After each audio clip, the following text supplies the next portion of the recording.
Say what you want about YNW Melly, but I'm beginning to think that he's being treated unfairly. Yes, he's accused of doing something very disturbing, and there is a good amount of evidence. But this country is innocent until proven guilty, and everyone has a right to a fair trial. There's a few red flags where it does seem like the prosecution is doing some sketchy stuff to make Melly look even worse than what he really is. Melly has been in jail for over 1,000 days waiting for his trial. And over those 1,000 days, a good amount of things have come out that make him look bad. At one point, it said he was getting in fights and had to be put in solitary confinement. And then it said he was stuffing toilet paper to clog a toilet because he was mad at a guard. And those came out a few months between each other. Who knows if they were true or not? We'll never know if they were true or not. But in the last 30 days, it seems to have escalated a lot more. Within 30 days, Melly has been accused of having pipe bombs, shanks, drugs, and even plotting on escaping prison. Now, escaping prison is a very, very hard thing to do. I feel like that is something that is unrealistic for the majority of inmates. The 1% of 1% of inmates would actually be able to do that. There's a lot of luck involved and a lot of planning. And the guy's not even sentenced yet. I feel like it's rare for someone that's not sentenced to life in prison or 30 years to just say, hey, I'm going to escape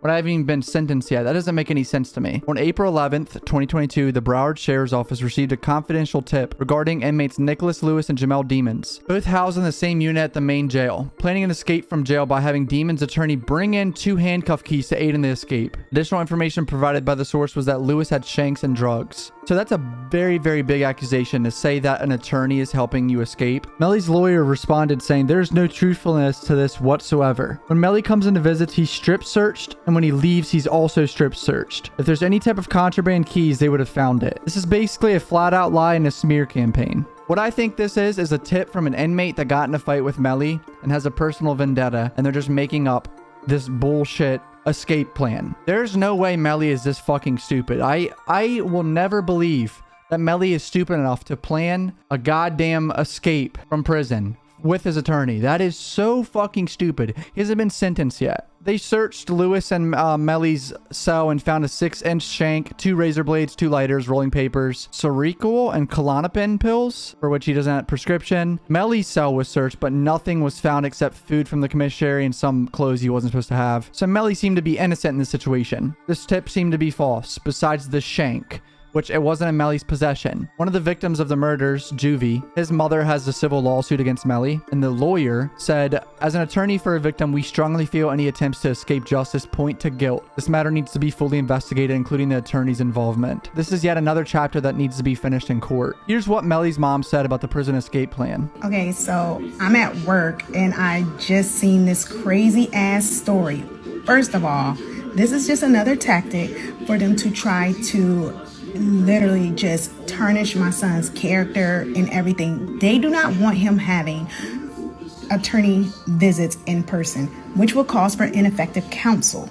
So we went to court for that, and they took his phone calls and they have him locked down. They had no evidence whatsoever that his attorneys did anything wrong to prove these accusations, but they knew it would get picked up by the media. So when we get ready to pick a jury, hopefully within the next 2 weeks, it's going to be, oh, this kid tried to escape. Oh, this kid tried to do all these things. This is all fake because they do not have a case. So yeah, obviously his mom is going to be like, this is just them trying to fuck with my son's character and make him look worse while they're also picking the jury. Now, the big issue, I think, in this case is they're keeping his attorney away from him, not letting them have face-to-face conversations. They have to be in a box with a wall in between them. The visitation booth does not accommodate Mr. Demons and the defense team in one sitting. Moreover, it is impossible to review any documents with Melly. The room isn't private, so they can't even have a private discussion. It's violating Melly's right to private and privileged communications with his attorney. And that's just a fact. You can't argue that statement. All the big accusations of the pipe bombs, drugs, knives, and the escape plan, and keeping him from his attorneys while the trial is beginning and they're picking the jury. Whatever you think about what happened that night with him and his friends,